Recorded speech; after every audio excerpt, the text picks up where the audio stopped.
बोलिए प्रेम से श्री सद्गुरु महाराज की जय। बुलंद आवाज में गुरु महाराज जी का जय जयकार करें। बोलिए श्री सद्गुरु महाराज की जय। श्री सद्गुरु महाराज की जय। श्री सद्गुरु महाराज की जय। अखंड मंडलाकारं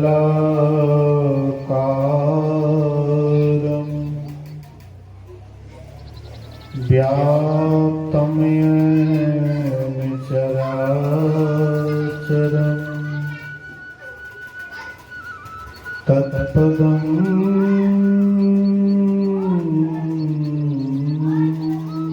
दर्शितं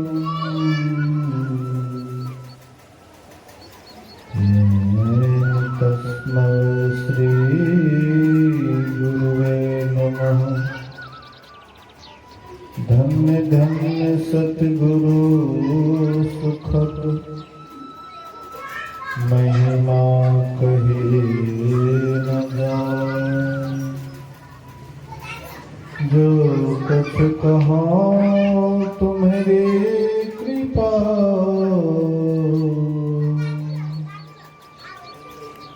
मौतें कछो न बसाए। धर्म प्रेमी सत्संगी बंधुओं, आदरणीय माताओं तथा भक्तिमती बहनों,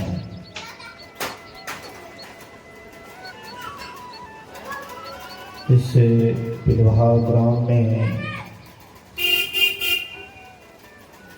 बहुत दिनों के बाद यह संतमत सत्संग के आयोजन में हम आप उपस्थित हैं। बगल में सत्संग मंदिर भी अधूरा पड़ा हुआ है। यहाँ के जो देखरेख करने वाले थे जनार्दन, स्वर्गीय जनार्दन बाबा ध्यानशील साधक थे, ध्यान भजन करते थे, सत्संग से बहुत लगाव था, ध्यान से बहुत लगाव था। लेकिन जब से वे यह शरीर संसार को छोड़ करके गए, तब से हमको लगता है कि यह सत्संग मंदिर जो अधूरा है उसका कोई माई बाप नहीं है। जैसे किसी घर में कोई गार्जियन जब गुजर जाता है तो घर तहस नहस हो जाता है, ऐसे ही यहाँ के सत्संग मंदिर हमको बुझाता है कि तहस नहस हो रहा है। कोई देख रेख करने वाले नहीं हैं। थोड़ा बहुत जो सत्संगी हैं भी वो धीरे धीरे वो भी यह शरीर संसार को छोड़ करके जा रहे हैं। नया नया सत्संगी तो बनता नहीं है। नया लोग तो नया संगीत खोजता है, नया रमन चमन खोजता है। और जो पुराने लोग हैं, जो पढ़े लिखे कम हैं या नहीं हैं, वही प्रायः सत्संगी हैं। और जो थोड़ा बहुत है वे वो भी धीरे धीरे मतलब बिसरते जा रहे हैं। जहाँ पर स्कूल में क्लास नहीं होता है या स्कूल अगल बगल में नहीं होता है तो विद्यार्थी धीरे धीरे छोड़ देता है पढ़ाई। यहाँ पर भी वही बात है, ना तो टीचर है ना ही स्कूल है। स्कूल है भी तो वह अधूरा है, कोई देखरेख करने वाला नहीं है। तो यहाँ के लोगों को चाहिए कि जैसे अपना घर हम बनाते हैं और उसमें तन मन धन सब कुछ देते हैं, वैसे एक सत्संग मंदिर भी होना चाहिए ताकि सुबह शाम स्तुति विनती हो, लोगों में थोड़ा सत्संग के प्रति जागृति हो। इसके लिए सत्संग आवश्यक है। मैं थोड़ा सा सत्संग मंदिर के संबंध में कहा। अब आइए, अभी का जो यह बैठक है, अभी का जो यह प्रातःकालीन सत्संग चल रहा है, आप लोगों को शायद जानकारी है कि यहाँ के एक सत्संगी माता जी गुजर गई है। उनके बाल बच्चे के मन में हुआ कि हमारे जो माता जी थी वह सत्संगिनी थी, इसलिए सत्संग होना चाहिए। ये मेरे आश्रम पर भी गए, संजोग से मिला नहीं, और जिस दिन आश्रम पर गए उसी दिन शाम के समय मैं यहाँ से सफर कर रहा था, गुजर रहा था, तो हमें पुकारते हैं। तो हमको लगा कि पानी उनी है, इसलिए थोड़ा गाड़ी उड़ी भी जाम लगा हुआ था। तो हमको लगा कि कहते हैं कि रुक जाइए बाबा, थोड़ा विलम्ब से जाइएगा। लेकिन जब बढ़िया से ध्यान से देखे तो सत्संगी था यहाँ के। कहते नहीं बाबा इधर आइए आइए, हम आपके आश्रम पर गए थे, आप नहीं मिले, फोन भी किए थे। तो जहाँ गए थे सत्संग करने के लिए वहाँ पर टावर का भी गड़बड़ी चल रहा था।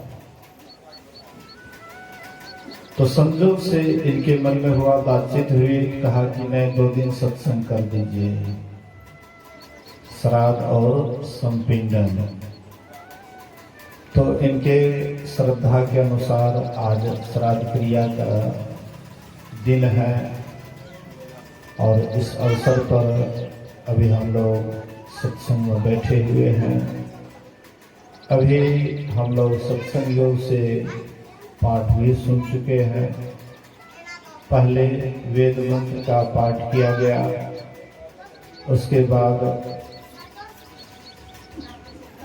कबीर साहब के वचन का पाठ किया गया, और फिर संत वंदना का पाठ किया गया, और अंत में गुरु महाराज जी के वचन का पाठ किया गया। पाठ में आज का जो प्रतिपाद्य विषय बना है वह है सत्संग की महिमा। वेद भगवान भी सत्संग की महिमा सुना रहे हैं। वेद भगवान भी कहते हैं कि हे मनुष्यों, जगत प्रसव करता ईश्वर का तत्व ज्ञान पाने के लिए पहले बुद्धि योग करो, अर्थात सत्संग करो। हम आप विचार करें कि सत्संग की क्या आवश्यकता है, सत्संग क्यों करें, सत्संग से लाभ क्या होता है। कोई भी काम हम करते हैं तो काम करने से पहले लाभ खोजते हैं कि ये जो हम काम कर रहे हैं इससे लाभ क्या होगा। जब कोई भी काम में लाभ बुझाता है तो वो काम मन लगा करके करते हैं, और जो काम में लाभ नहीं बुझाता है वो काम को हम छोड़ देते हैं।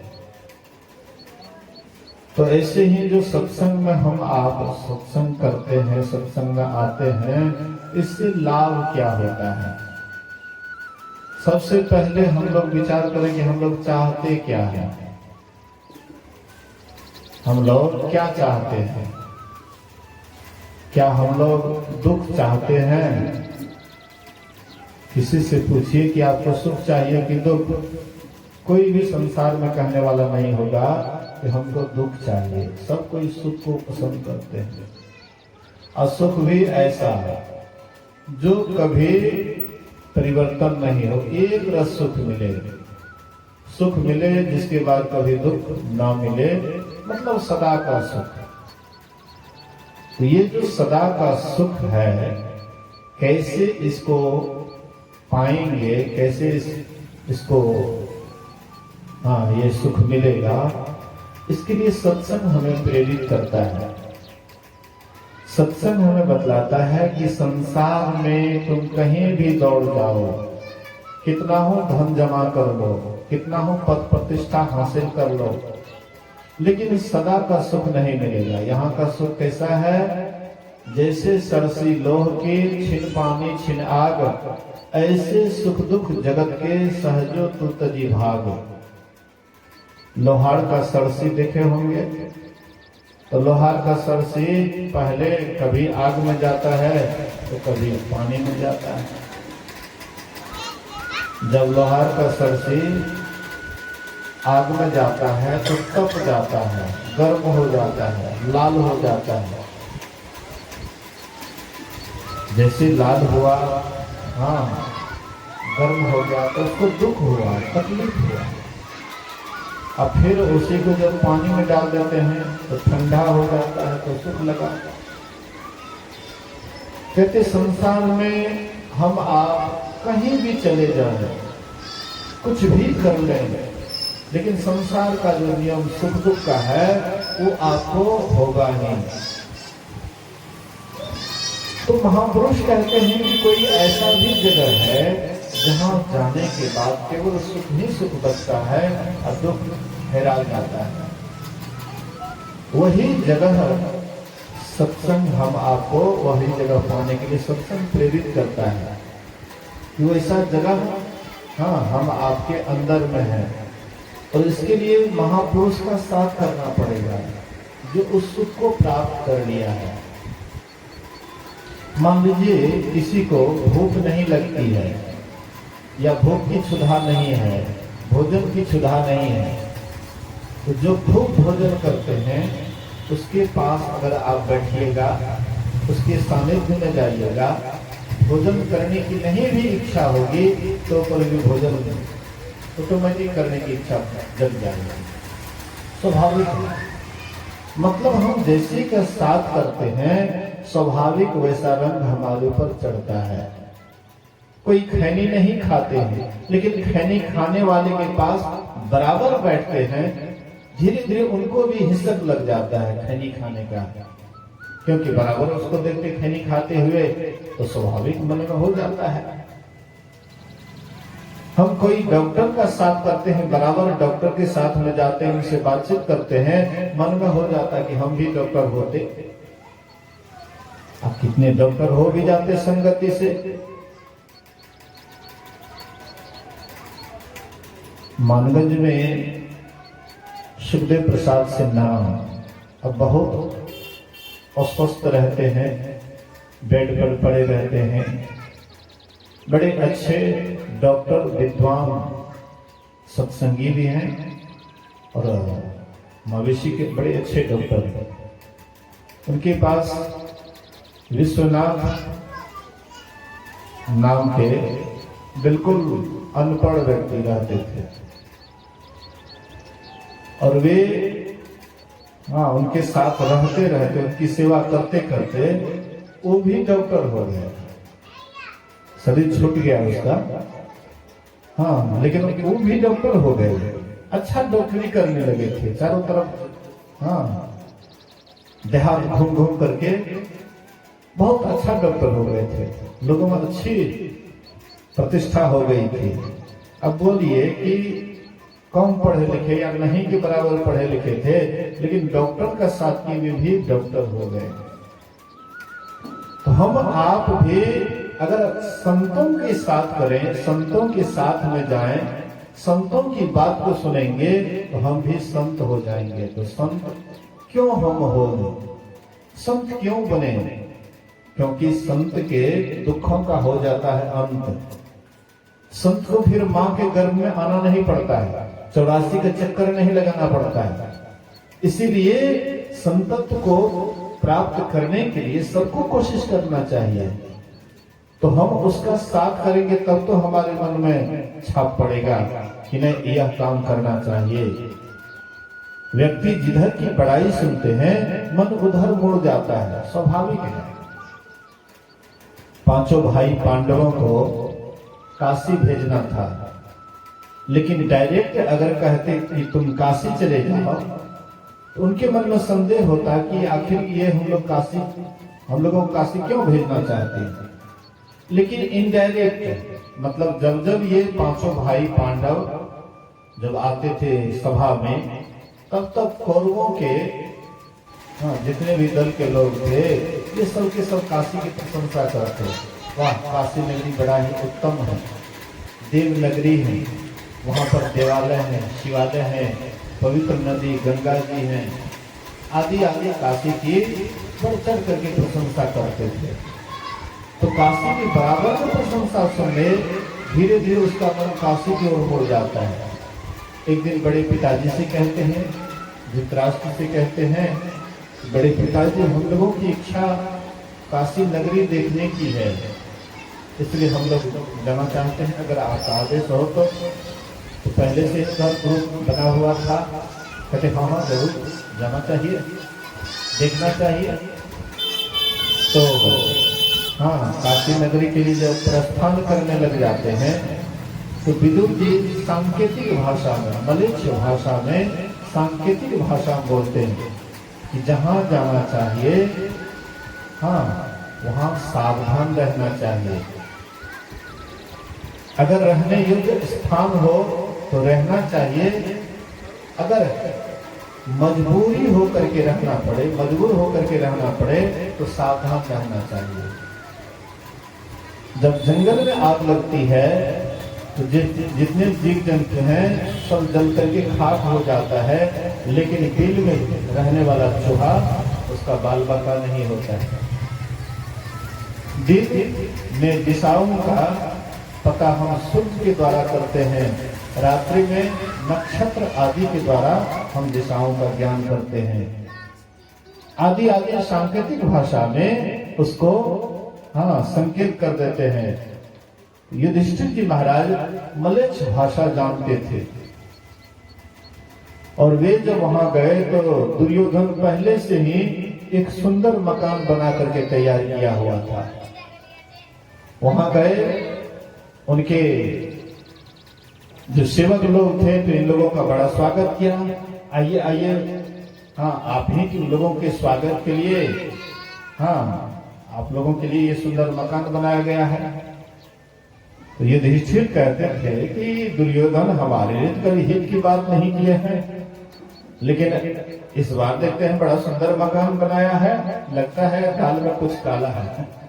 वैसे तो दुर्योधन कुछ हम लोगों का आज तक हित नहीं किया है, हित कैसे कर सकता है।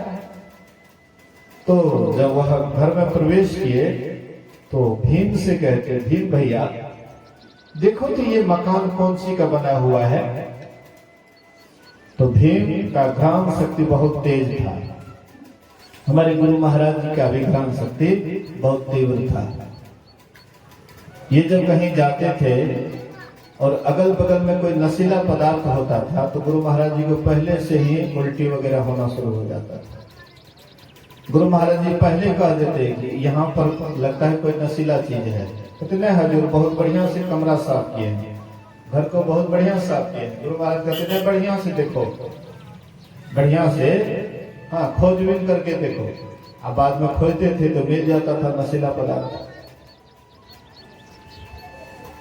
पूज्य साईं बाबा लौंग सुपारी वगैरह खाते थे तो बराबर उसका मुंह सुगंधित रहता था।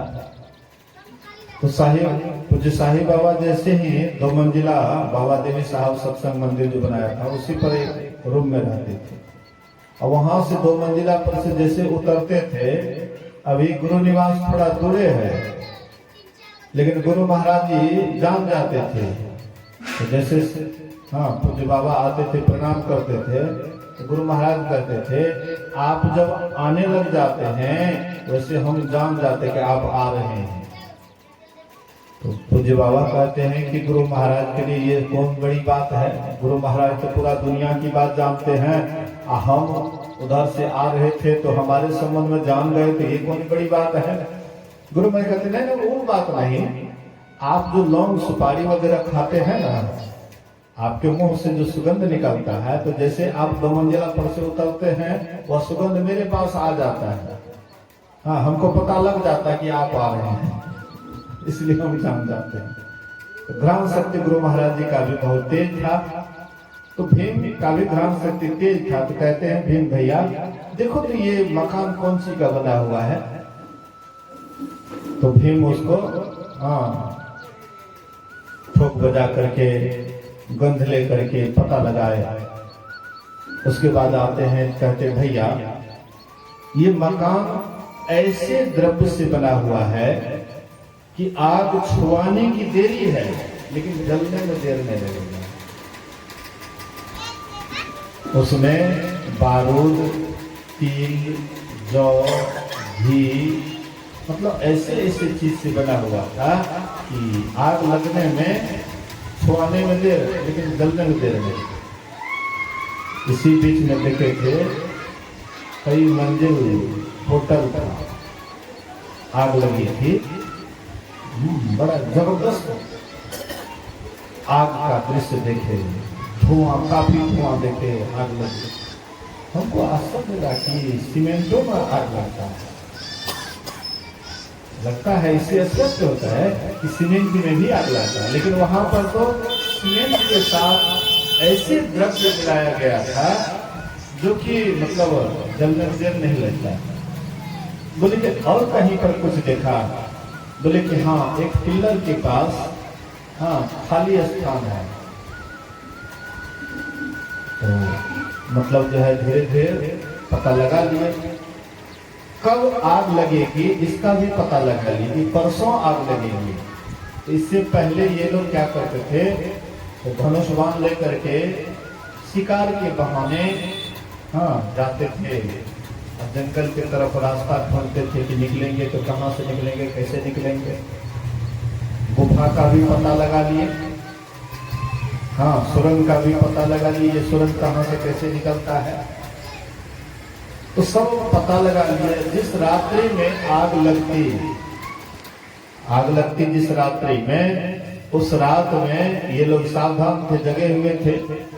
आग लगने से पहले ये चारों भाई, साथ में मां कुंती भी थी, चारों भाई निकल गए। और युधिष्ठिर कहते हैं भीम भैया अब इसमें आग लगा दो। तो उसमें आग लगा दी। ये लोग तो बच गए, बाल बाल बच गए, सुरंग होकर के निकल गए।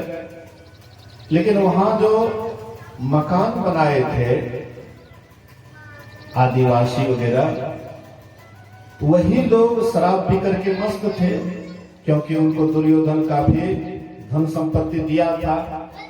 तो एक एक आदमी को देखिएगा, शराब पिया को जो धन मिलता है तो शराबी क्या करते हैं, ज्यादा से ज्यादा शराब लेकर के खूब पी करके एकदम फ्लाइट हो जाते हैं। वैसे ही पी करके वो लोग मस्त था। आग लगती है, वे लोग जल करके भस्म हो जाता है। दुर्योधन के मन में हुआ कि पांचों भाई पांडव जल करके समाप्त हो गया। लेकिन ये पांचों का बाल बाका नहीं हुआ, ये लोग बच गए। ये एक कहानी है। इस कहानी में दो बात आई।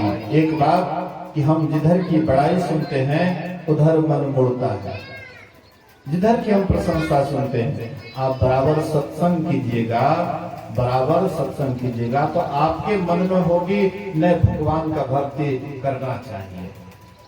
बारंबार सुनिएगा तब, और नहीं 6 महीना साल भर में कहीं एक जगह चले जाइएगा और सत्संग सुन लीजिएगा। तो वो हुआ एक तरह का मेला देखना। लोग मेला देखने जाते हैं ना 6 महीना साल भर में, 2 महीना 4 महीना में मेला लगता है, लेकर के जाते हैं जिंदगी, जो मन होता है लेकर के खाते हैं और घूम फिर करके चले आते हैं। तो हुआ मेला देखना। 6 महीने साल भर पर आप कहीं चले गए, फलना जगह होता है सत्संग, चलो, तो वहां पर देख सुन लिए आ गए। लेकिन सत्संग का मर्म वही जानेगा जो बराबर सत्संग करेगा। सत्संग के रहस्य को, सही मकसद को वही जान पाएंगे। सत्संग का असली मकसद है परमात्मा को प्राप्त करना। ईश्वर को जान बंदे, मालिक तेरा वही है। ईश्वर को जान बंदे मालिक तेरा वही है। तुम्हारा मालिक जो है परमात्मा ही है, और कौन मालिक है? इधर का मालिक कोई मालिक नहीं है, देखने के लिए मालिक है, लेकिन मालिक असल में नहीं है। मालिक की क्या दुर्दशा होती है, अपने घर में देखिए गार्जियन को कितना परेशान है, लेकिन परमात्मा पूरा दुनिया को चलाता है, दुनिया के मालिक हैं, लेकिन ये एकदम बिल्कुल शांत है, बिल्कुल शांत, उनको कोई टेंशन नहीं। रचा है सृष्टि को जिस प्रभु ने, वही ये सृष्टि चला रहे हैं।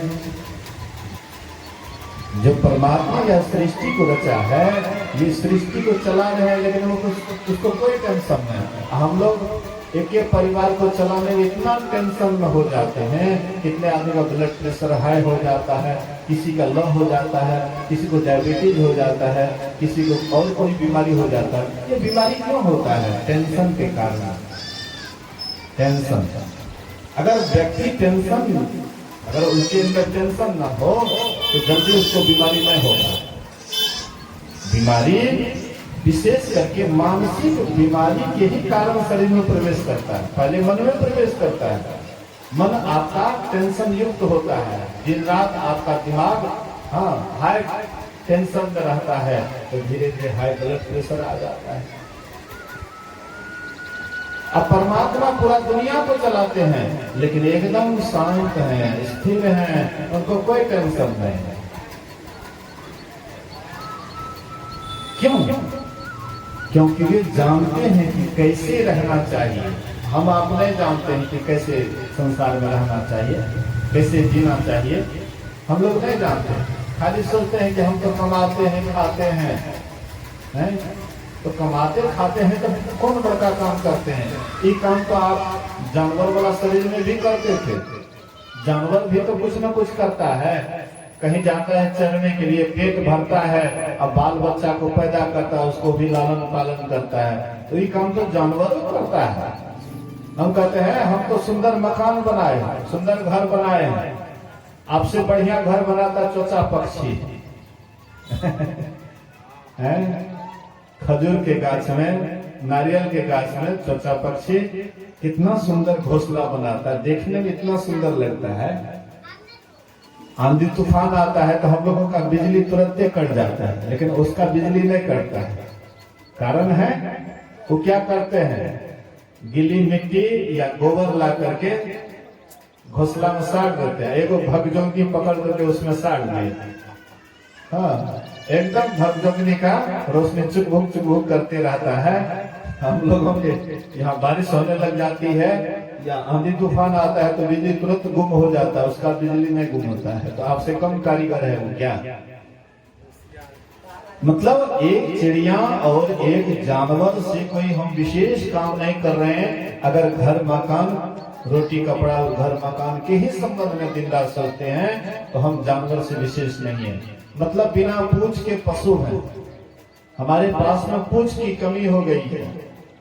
हाँ, पूछ नहीं है, लेकिन बिना पूछ के हम भी पशु हैं। अगर खाना पीना सो जाना ये काम है पशु समाना जी, फिर मनुष्य देह क्यों धारी, हरि भजन करो सुखकारी।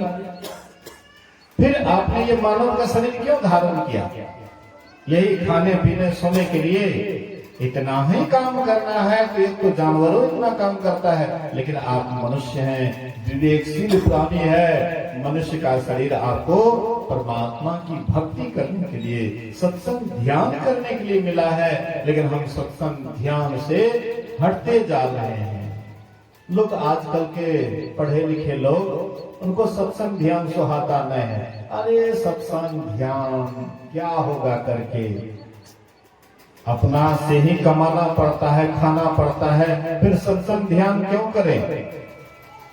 अरे बाबा, सत्संग ध्यान इसलिए करना चाहिए, कमाना खाना तो है नहीं, चाहे सत्संग ध्यान कीजिए या ना कीजिए, कमाना खाना है। लेकिन आप जो भी काम करिएगा सत्संग ध्यान करते हुए, आप वह काम में आपको बड़ा आनंद बुझाएगा। काम करते हुए आप बिल्कुल निश्चिंत रहिएगा, टेंशन मुक्त रहिएगा। करना सब कुछ लेना न कुछ भी, बाना झाखर झुरों का, संसार का काम करना लेकिन अपना समझ करके नहीं। यहाँ पर अपना कोई नहीं, सब पराया है। 2-4 दिन का मेला है और फिर सब अकेला हो जाएंगे, तब कोई किसी के साथ में नहीं। आज वो माता जी चली गई, कितने आदमी उसके साथ गए? उसका बेटा पोता कोई भी गया उसके साथ? अकेले वह माता जी आई भी थी अकेले, अब गई भी अकेले। ये बीचे में ही मेला है, झमेला है। यही मेला में फंस करके हम आप अपने आप को भूल जाते हैं।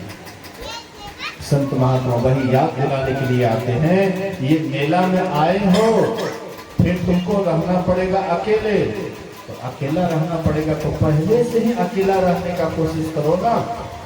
सत्संग ध्यान करोगे तो तुम अकेले में भी आनंदित रहोगे, अकेले में भी खुश रहोगे। एक साधु महात्मा को देखिए, हाँ कोई खास व्यवस्था नहीं है संसार का, लेकिन बड़े आनंदित रहते हैं, बड़े खुश रहते हैं। बड़े बड़े टाटा बिरला भी हुए, हाँ दुखी रहते हैं, लेकिन एक महात्मा बड़े खुश रहते हैं। उनके पास कोई खास व्यवस्था नहीं है, फिर भी खुश रहते हैं।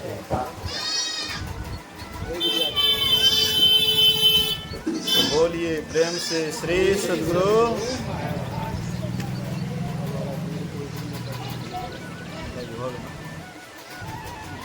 बोलिए श्री सद्गुरु महाराज की जय।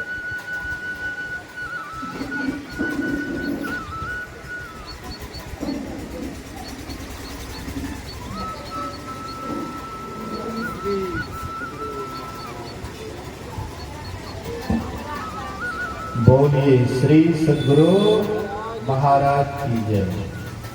तो कहने का आशय है, मतलब है कि हम आप संसार में तो रहेंगे ही, कमाना खाना तो है ही, लेकिन तरीका केवल जानना है। कमाने खाने का तरीका जानना।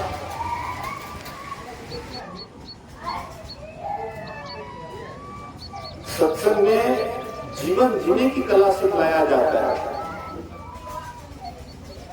हम जीवन कैसे जिए इसकी कला सत्संग सिखलाता है। और सत्संग नहीं करने से हम आप जीवन जीने की कला ढंग नहीं जानते, बेढंगा ढंग से जीते हैं। ना तो शिष्टाचार का ठिकाना रहता है, ना सुचाचार का ठिकाना रहता है, ना सदाचार का ठिकाना रहता है। जिनके अंदर में शिष्टाचार, सदाचार, शिष्टाचार नहीं है, सत्संग ज्ञान नित्य नियमित नहीं करते हैं, तो उसमें और जानवर में कोई अंतर नहीं है। इसलिए हम मनुष्य शरीर में आए हैं तो मनुष्य बनने का कोशिश करें। इसलिए वेद भगवान कहते हैं मनुर्भव, तो मनुष्य बनो। अभी हम लोग मनुष्य अगर होते तो वेद भगवान नहीं कहते मनुष्य बनने के लिए।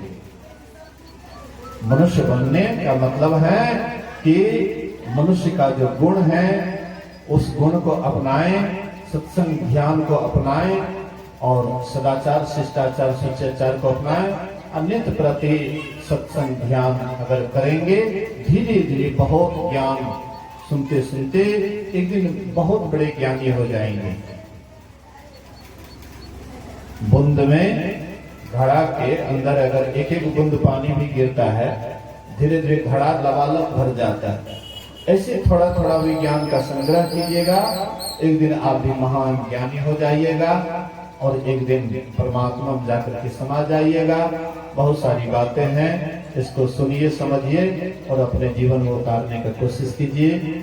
अभी का सत्संग थोड़ा विलंब से प्रारंभ हुआ था, इसलिए आइए कुछ भजन होगा, उसके बाद आरती होगी। बोलिए प्रेम से श्री सद्गुरु महाराज की